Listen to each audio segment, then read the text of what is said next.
Hello everyone. नमस्कार आप सभी को। Very good morning. आज के दिन की शुरुआत करेंगे 6 सितंबर 2024 के करंट अफेयर के साथ। करंट अफेयर की पीडीएफ आप मेरे टेलीग्राम ग्रुप से डाउनलोड कर सकते हैं। मेरे टेलीग्राम का लिंक वीडियो के डिस्क्रिप्शन में दिया हुआ है। आज की सबसे बड़ी न्यूज़ है, आईआईटी दिल्ली ने अपना पहला इंटरनेशनल कैंपस कौन से शहर में खोला है।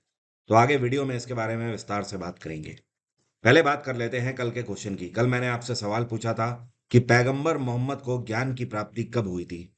और मैंने देखा कि बहुत सारे स्टूडेंट ने केवल इतना ही नहीं बताया है कि ज्ञान की प्राप्ति कब हुई, उन्होंने ये भी बताया कि उनका निधन कब हुआ, उनका जन्म भी कब हुआ।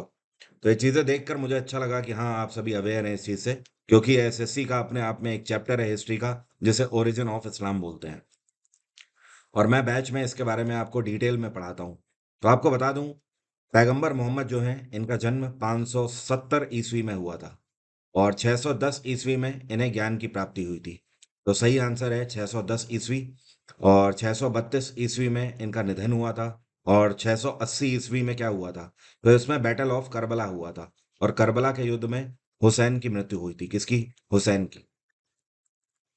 और क्या आप ये बता सकते हो पैगंबर मोहम्मद को कौन सी गुफा में ज्ञान की प्राप्ति हुई थी? तो ध्यान रखिएगा, हीरा नाम की गुफा में इनको ज्ञान की प्राप्ति हुई थी। और इस किताब के बारे में आपको मैं पहले भी बता चुका हूँ, ये बुक लॉन्च हो चुकी है। और इसको आप रेलवे की अपनी प्रिपरेशन के लिए कंसीडर कर सकते हैं। आपने इस बार रेलवे का एग्ज़ाम भरा है, तो इस किताब को आप ज़रूर मंगाएं, क्योंकि खास बात यह है कि इसमें जो क्वेश्चंस दिए हैं वो चैप्टर वाइज तो है ही हैं, टॉपिक वाइज भी हैं और एग्ज़ाम वाइज भी हैं। ये कौन से एग्ज़ाम में कितने क्वेश्चन और किस तरीके के क्वेश्चन पूछे गए हैं, टॉपिक वाइज तो है ही और चैप्टर वाइज भी हैं। अपार्ट फ्रॉम दिस, साल 2016 से लेकर 2022 तक के जितने भी रेलवे के एग्जाम हुए हैं, चाहे वो एनटीपीसी का हो, ग्रुप डी का हो, टेक्नीशियन का हो, असिस्टेंट लोको पायलट का हो, सारे हम लोगों ने यहाँ पर 260 पेपर सॉल्व फॉर्म में आपको दिए हुए हैं। और इतना ही नहीं, इसके बाद करीब 3500 क्वेश्चंस आपको रेलवे पैटर्न पर आधारित भी आंसर्स के साथ दिए हुए हैं। तो ये किताब अपने आप में बेस्ट है, किसी भी रेलवे एग्जाम के लिए वन स्टॉप सॉल्यूशन है। इसको मैंने, अरुण सर ने और काजल मैम ने, तीनों ने मिलकर तैयार किया हुआ है। इस किताब का लिंक वीडियो के डिस्क्रिप्शन में दिया हुआ है। अब शुरू करते हैं आज के करंट अफेयर। हाल ही में एक रिपोर्ट जारी करी गई है जिसमें यह बताया गया है कि भारत के ये कौन से राज्य हैं जो कि top 10 gross state domestic product growth में रहे हैं। मतलब कहने का कि जैसे देश का जीडीपी होता है ना, जिसको आप बोलते हो ग्रॉस डोमेस्टिक प्रोडक्ट, मतलब हिंदी में सकल घरेलू उत्पाद जिसको बोलते हैं, तो उसी तरीके से हर एक राज्य का भी अपना जीडीपी होता है। तभी तो ये राज्य देश के जीडीपी में कंट्रीब्यूट कर पाते हैं। तो ये जो टॉप 10 स्टेट्स हैं, इसमें ये कौन से दो राज्य हैं जो कि नंबर 1 पे रहे हैं? तो ये है तेलंगाना और दूसरा है तमिलनाडु। ये टॉप 2 में रहे हैं स्टेट।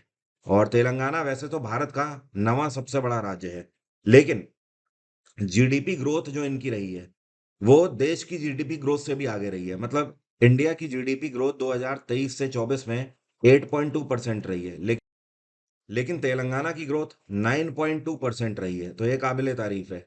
और तमिलनाडु की अगर बात करें तो इनकी जीडीपी ग्रोथ जो रही है, ये 8.2% ही रही है। मतलब जितनी भारत की है उतनी ही तमिलनाडु की भी है। तो ये अच्छी ग्रोथ रेट है। और तेलंगाना का जो वैल्यू के आधार पर अगर बात करें कि कितना वैल्यू है जीडीपी में, तो इसकी वैल्यू है 7.9 लाख करोड़। करीब करीब 8 लाख करोड़ आप बोल सकते हो। हाल ही में ये कौन है जिनके द्वारा भारत के जो एग्रीकल्चर स्टार्टअप्स हैं, इनको फंडिंग करने के लिए एग्री श्योर स्कीम लॉन्च करी गई है? तो इसको एग्रीकल्चर मिनिस्टर शिवराज सिंह चौहान के द्वारा लॉन्च किया गया है। और इसके अंतर्गत टोटल 750 करोड़ की धनराशि आवंटित करी गई है। ये पैसा भारत के जितने भी एग्रीकल्चर स्टार्टअप्स हैं, उनको सब्सिडी देने में यूज किया जाएगा और डायरेक्टली उनको फंड के रूप में भी दिया जाएगा। और ये पैसा 3 जगहों से आएगा बेसिकली। कुछ तो केंद्र सरकार की तरफ से होगा, कुछ नाबार्ड की तरफ से इसका हिस्सा आएगा, और कुछ जो इन्वेस्टर्स होते हैं एग्रीकल्चर के क्षेत्र में, वो कुछ पैसा लगाएंगे। और देखिए, केंद्र सरकार तो वापस नहीं लेती है कि हाँ भाई वो तो सरकार है, वो तो दे देती है पैसा। लेकिन नाबार्ड जो है ये लोन स्वरूप पैसा देते हैं। और इसके अलावा जो इन्वेस्टर्स होते हैं वो अपना पैसा इन्वेस्ट करते हैं कि हाँ भाई, आपके व्यापार में अभी हम पैसा लगा रहे हैं, लेकिन जब आपको मुनाफा होगा तो मुझे भी उसमें हिस्सेदारी चाहिए होगी। तो टोटल ये 3 तरीके से पैसा आएगा। 750 करोड़ का ये पूरा प्रोजेक्ट है। नेशनल टेस्ट हाउस ने इसमें से कौन से संस्थान के साथ पैक्ट साइन किया है और इनके साथ मिलकर ये एनर्जी एफिशिएंसी स्टैंडर्ड्स को और बेहतर काम करने का पूरे भारत भर में उपाय करेंगे। तो इन्होंने ब्यूरो ऑफ एनर्जी एफिशिएंसी जिसको बोलते हैं बीईई, इनके साथ पैक्ट साइन किया है। और आज की डेट में आपने कई बार देखा होगा कि बहुत सारी मैन्युफैक्चरिंग कंपनीज हैं जो कि इलेक्ट्रॉनिक्स आइटम बना रही हैं, लेकिन उसमें आपने देखा होगा कि बेवजह के वो अपनी प्रोडक्ट्स को स्टार दे देते हैं, जैसे कि 4 स्टार दे दिया, 3 स्टार दे दिया। तो ये जो स्टार्स का मतलब होता है ये एनर्जी कंजम्पशन से होता है कि कितनी बिजली की खपत हो रही है उसमें। अगर ज़्यादा स्टार है तो ज़ाहिर-सी बात है बिजली की खपत भी कम हो रही है। अगर कम स्टार दिए गए हैं तो बिजली की खपत ज़्यादा होती है ऐसे में। तो कई बार कस्टमर्स को यहाँ पर बेवकूफ़ बनाया जाता है, जबकि कंपनीज़ को पता है कि स्टैंडर्ड कुछ और है। तो ये ऐसा तब हो पाता है जब प्रॉपर तरीके से टेस्ट ना होने पाएँ। तो ऐसे में क्या होगा, ब्यूरो ऑफ एनर्जी एफिशिएंसी अपने मानकों को और कड़ा बनाएगी पहले से, और नेशनल टेस्ट हाउस जो है ये हर मैन्युफैक्चरिंग यूनिट के अंदर जाके टेस्टिंग भी करेंगे, जिससे कि कस्टमर्स तक जो इलेक्ट्रॉनिक आइटम पहुंचे वो बिल्कुल सुटेबल हो। ये कस्टमर की मर्जी होनी चाहिए कि वो कम बिजली की खपत वाला ऑप्शन चूज कर रहा है या ज्यादा। ब्यूरो ऑफ एनर्जी एफिशिएंसी की स्थापना साल 2002 में करी गई थी। इसका हेडक्वार्टर है नई दिल्ली और इसके डायरेक्टर जनरल हैं अभय बाकरे। क्या नाम है? अभय बाकरे। आईआईटी दिल्ली ने पहली बार अंतर्राष्ट्रीय स्तर पर अपना कैंपस खोला है। ये कौन सा शहर है जहां पर एक नया कैंपस खोला है आईआईटी दिल्ली ने? तो इन्होंने यूनाइटेड अरब अमीरात में अबू धाबी में नया कैंपस खोला है। और ये जो कैंपस खोला है इसमें जो पहला बैच लॉन्च किया गया है वो 52 स्टूडेंट्स का बैच है। ये जो 52 स्टूडेंट्स हैं ये जेई एडवांस का एग्जाम निकाल कर आए हैं, पहली चीज। और उसके बाद आईआईटी दिल्ली ने इंटरनेशनल लेवल पर अपना एक इंजीनियरिंग कैंपस टेस्ट भी रखा था। तो पहले ये 52 स्टूडेंट्स ने जेई एडवांस एग्जाम निकाला है, उसके बाद इनका एंट्रेंस टेस्ट भी निकाला है। ये जो 52 स्टूडेंट्स हैं ये अमीराती वाले रीजन से भी हैं और भारत वाले रीजन से भी हैं और दुनिया भर के और भी कई देशों से हैं।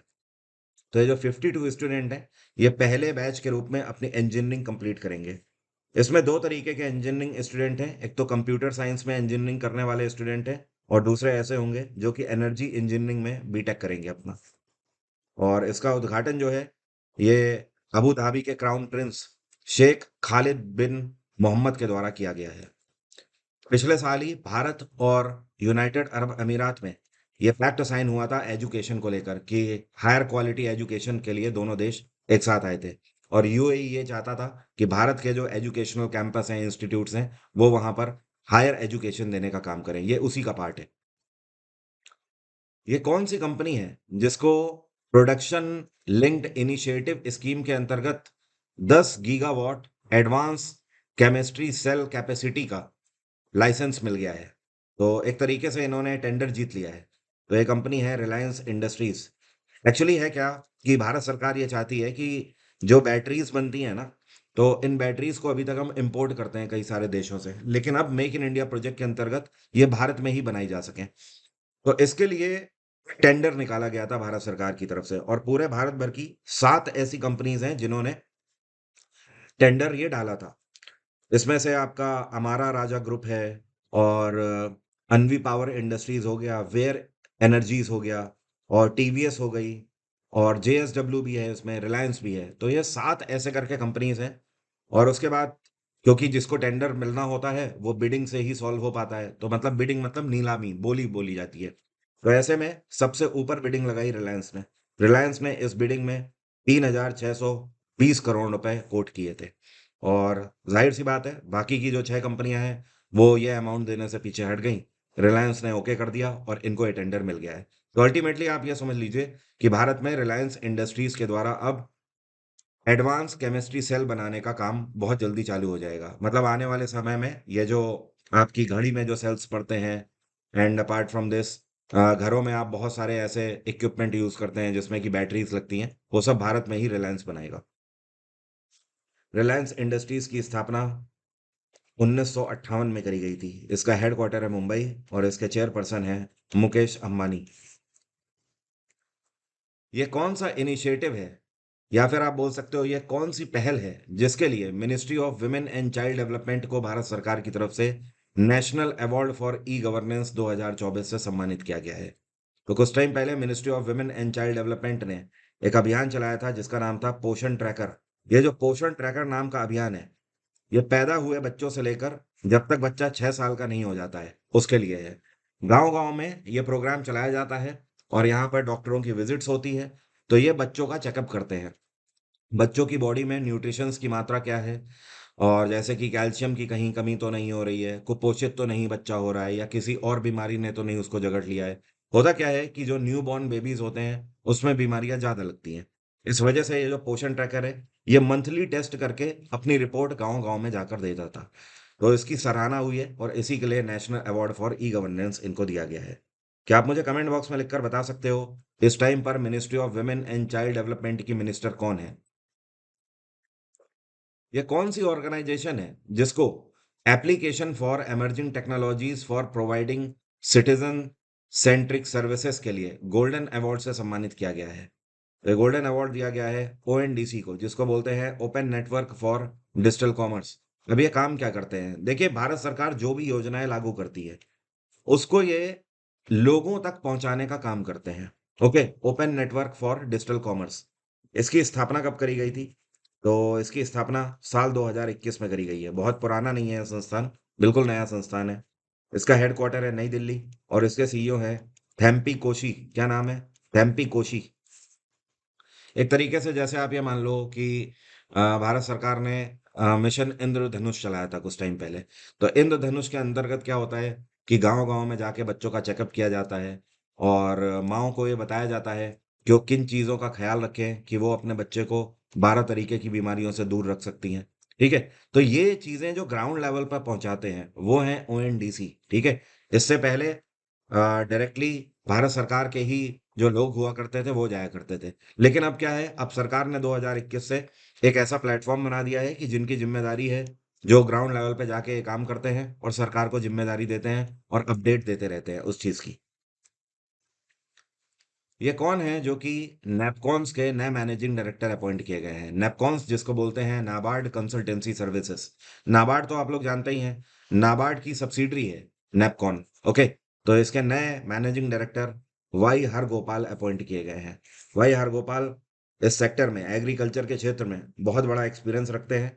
इससे पहले ये सीओओ के पद पर कार्यरत थे, मतलब चीफ ऑपरेटिंग ऑफिसर। इतना ही नहीं, नई दिल्ली में इंडियन एग्रीकल्चर रिसर्च इंस्टीट्यूट से इन्होंने डॉक्टरेट की उपाधि भी ली हुई है। तो ये जो नैपकॉन्स है, ये अपने 4 डिवीजन में काम करेगी। इसके 4 डिवीजन है रीजनल वाइज। एक तो है आपका, इनका हैदराबाद है रीजनल ऑफिस, दूसरा गुवाहाटी में है ईस्ट में, और तीसरा है वेस्ट में अगर बात करें तो जयपुर में, और चौथा है साउथ के लिए मुंबई में। तो ये 4 जगहों पर है ये। और एक बात बताइए, कल के वीडियो में मैंने आपको बताया था हाल ही में स्टेट बैंक ऑफ इंडिया के नए एमडी कौन बने हैं? तो इनका भी आप नाम ध्यान रखें, राम मोहन राव अमारा। क्या नाम है? राम मोहन राव अमारा नए एमडी बने हैं, क्योंकि एसबीआई के मैनेजिंग डायरेक्टर जो चल्ला श्रीनिवासुलु शेट्टी थे वो अब चेयरपर्सन बन गए हैं, तो उनकी जगह पर अमारा आ गए हैं। हाल ही में राष्ट्रपति द्रौपदी मुर्मू के द्वारा दिल्ली बोर्ड की स्थापना करने और उस बोर्ड के अंदर जो मेंबर्स होंगे उनकी नियुक्ति के लिए भी ये अधिकार किसको दिया गया है? तो दिल्ली के लेफ्टिनेंट गवर्नर इस टाइम पे कौन है? जो आपको पिक्चर में दिख रहे हैं ये हैं विनय कुमार सक्सेना। कौन है? विनय कुमार सक्सेना। तो इनको ये पूरे तरीके से अधिकार दिया गया है राष्ट्रपति के द्वारा कि आप दिल्ली बोर्ड की स्थापना करें और उसमें जिन सदस्यों की नियुक्ति होगी वो भी आप ही करेंगे। और ये सदस्य गवर्नमेंट ऑफिसर्स हो सकते हैं या फिर एक्स ऑफिशियल मेंबर भी हो सकते हैं इस तरीके से, या फिर स्टैचुरी बॉडी से भी आए हुए मेंबर हो सकते हैं। और दिल्ली में इस टाइम पे सरकार किसकी है? अरविंद केजरीवाल की सरकार है। ये कौन सा क्रिकेट ग्राउंड है जो कि पहली बार आईसीसी वर्ल्ड टेस्ट चैंपियनशिप का फाइनल होस्ट करेगा, जो कि 2025 में खेला जाएगा? तो आज तक आईसीसी वर्ल्ड टेस्ट चैंपियनशिप जो है ये 2 बार आयोजित करी गई है। इसका जो पहला संस्करण है वो खेला गया था साल 2021 में। ठीक है, और इसको जीता किसने था? इसको न्यूजीलैंड ने जीता था और ये हुआ था साउथ हैम्पटन में। और जो दूसरा एडिशन था इसका, वो ये हुआ था ओवल ग्राउंड में। ठीक है, ओवल आपका इंग्लैंड का ही ग्राउंड है। और इसको जीता किसने? ऑस्ट्रेलिया ने जीता था लास्ट वाला। अब जो तीसरा खेला जाएगा 2025 में खेला जाएगा, और ये होने वाला है लॉर्ड्स में इस बार। लॉर्ड्स भी कहाँ पर है? लंदन में ही है। आईसीसी की स्थापना सन 1909 में करी गई थी। इसका हेडक्वार्टर है दुबई। और आईसीसी के प्रेसिडेंट कौन है? ये हैं ग्रेग ब्रैकली। क्या नाम है इनका? ग्रेग ब्रैकली। और ध्यान रखिए, अभी कुछ टाइम पहले जय शाह जो हैं, ये आईसीसी के चेयरपर्सन अपॉइंट किए गए हैं। और ये अपना पदभार संभालेंगे 1 दिसंबर 2024 से। रिसेंटली सबसे उम्र दराज भारतीय ये कौन बन गए हैं जिन्होंने इंग्लिश चैनल को तैर कर पार किया है? मतलब आज तक ये बात होती थी कि सबसे कम उम्र के व्यक्ति कौन है, या सबसे कम उम्र की लड़की है, या भारत रीजन से हैं।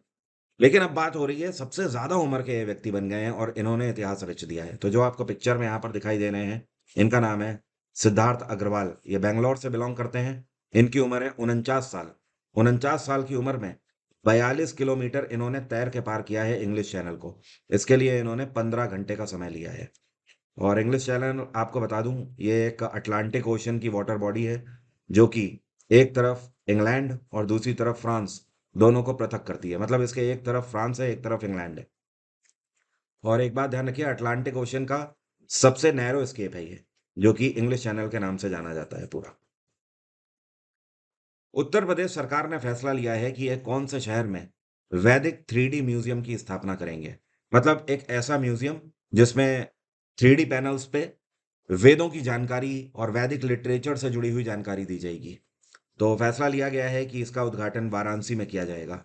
अब इसकी खास बात यह होगी कि वैदिक लिटरेचर्स जैसे कि 16 संस्कार हो गए, 24 आर्ट हो गई, 18 विद्या स्थान हो गए, उन सभी का उल्लेख यहाँ पर किया जाएगा इस म्यूजियम में। इतना ही नहीं, वैदिक पीरियड में जिन संतों का उल्लेख किया गया है, जिन ऋषि मुनियों का उल्लेख किया गया है, उनके भी बारे में जानकारी देगा ये museum. And apart from this, जैसे कि श्रीमद् भगवत गीता हो गई, दुर्गा सप्तशती हो गई, रास पंचाध्यायी हो गई, इन सब के बारे में भी जानकारी देगा और इनके लिटरेचर्स को यहाँ पर प्रकाशित किया जाएगा। वाराणसी प्रधानमंत्री नरेंद्र मोदी की कॉन्स्टिट्यूएंसी है। और एक बात जो इम्पोर्टेंट है, वाराणसी में एक पर्टिकुलर यूनिवर्सिटी है जिसमें इसका उद्घाटन किया जाएगा। तो इसका नाम है संपूर्णानंद संस्कृत यूनिवर्सिटी। इसी के कैंपस में इसका उद्घाटन होगा। उत्तर प्रदेश में गवर्नर है आनंदीबेन पटेल। अब मेरा आज का सवाल आपसे बहुत ही सिंपल है। आप में से कौन बता सकता है सेंट्रल लॉ कमीशन की स्थापना कौन से वर्ष में करी गई थी? वैसे अभी नया लॉ कमीशन बनाया गया है 1 सितंबर से। तो आपको याद होगा, जिसमें राष्ट्रपति द्रौपदी मुर्मू ने फैसला लिया है कि अगले 3 सालों के लिए लॉ कमीशन होगा और एक चेयरपर्सन होंगे और 4 इसके मेंबर होंगे। तो कमेंट बॉक्स में लिखकर बताइए जरा। टीच 50 कोड लगाकर आप 50% ऑफ अभी भी ले सकते हैं टीचर्स डे के उपलक्ष्य में। और जीएसजीके का मेरा जो फाउंडेशन बैच है, किसी भी वनडे एग्जाम के लिए आप इस बैच को अवेल कर सकते हैं। इसमें मैंने सब कुछ कवर किया है, history, polity, geography, science, economics, computer, पिछले 5 सालों के पीवाईक्यूज और online crash course. Apart from this, इस टाइम पे 2 लाइव बैच चल रहे हैं। ये लाइव बैच कौन कौन से हैं? एक बैच जो कि कल से ही चालू हुआ है, स्टैटिक जीके प्लस कंप्यूटर का, हर एक एग्जाम के लिए है ये भी। और दूसरा जो कि 26 अगस्त से चालू हो चुका है, इसमें अभी हिस्ट्री चल रही है। एंशंट हिस्ट्री कंप्लीट हुई है, मेडिवल की शुरुआत कल से हो चुकी है। तो आप इसे भी ज्वाइन कर सकते हैं। ये फाउंडेशन बैच है। एक हिस्ट्री का भी केवल चल रहा है, अगर आप केवल हिस्ट्री ज्वाइन करना चाहते हैं तो वो भी आप कर सकते हैं। सारे बैचेस में डिस्काउंट अवेलेबल है इस टाइम पे। Thank you so much, have a nice day, take care, bye bye, आपका दिन मंगलमय हो।